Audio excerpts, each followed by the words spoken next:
शरद पूर्णिमा इस साल 19 अक्टूबर दिन मंगलवार को मनाया जाएगा। इस पूर्णिमा को कोजागरी पूर्णिमा भी कहा जाता है। शरद पूर्णिमा का व्रत करने से घर की दरिद्रता दूर होती है। मुख्य बातें, शरद पूर्णिमा का व्रत करने से माँ लक्ष्मी प्रसन्न होती हैं। इस साल शरद पूर्णिमा 19 अक्टूबर को मनाई जाएगी।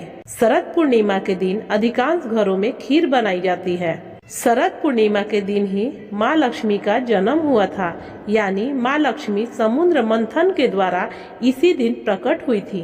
पुराणों के अनुसार शरद पूर्णिमा के दिन माँ लक्ष्मी भगवान विष्णु के साथ गरुड़ पर बैठकर पृथ्वी लोक में भ्रमण करने के लिए आती हैं। यदि भक्त इस दिन माँ लक्ष्मी की पूजा आराधना सच्चे मन से करे तो माता भक्तों पर कृपा बरसाने के साथ साथ वरदान भी देती हैं। यह पूर्णिमा हर साल शुक्ल पक्ष की तिथि को मनाई जाती है। इस पूर्णिमा के अनेक पौराणिक कथाएं हैं। ऐसी मान्यता है कि इसी दिन भगवान श्री कृष्ण राधा और गोपियों के साथ रास रचाए थे। शरद पूर्णिमा की कथा। एक नगर में एक सेठ की दो बेटियां रहा करती थी। दोनों बेटियां पूर्णिमा का व्रत किया करती थी।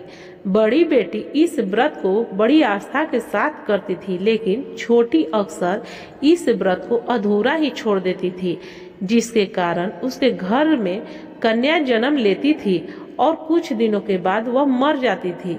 ऐसा बार बार होने से वह बहुत दुखी रहने लगी। अब उसने इस पीड़ा का समाधान के लिए पंडितों की सलाह मांगी। तब पंडित ने उसे इस व्रत को आस्था पूर्वक करने को कहा। पंडित के कहे जाने के बाद वह व्रत करने लगी और उसके घर में एक पुत्र जन्म लिया। वह भी कुछ दिनों के बाद मर गया। अब उसने उस लड़के को एक चौकी पर लेटाकर ऊपर से कपड़ा से ढक दिया और अपनी बड़ी बहन को आने को कहा। जब उसकी बड़ी बहन उसके घर आई तो उसने उस चौकी पर उसे बैठने को कहा। जैसे ही उसकी बड़ी बहन उस चौकी पर बैठी, उसके स्पर्श होते ही वह बच्चा रोने लगा। उस बच्चे के अंदर जान आ गई। यह देखकर उसकी बड़ी बहन चौंक गई और वह बहन से बोली, यह तूने क्या किया? अभी अगर मैं इस पर बैठ जाती तो तेरा लाल तो मर ही जाता। यह सारी बात कहने पर छोटी बहन ने अपनी बड़ी बहन से सारी बात कह सुनाई। छोटी बहन ने अपनी बड़ी बहन को गले लगाते हुए कहा, बहन, तेरे ही भाग और पुण्य कर्मों की वजह से ही मेरा पुत्र जीवित हो उठा है। उस नगर में यह व्रत पूरे नगर वासी श्रद्धा के साथ करने लगे।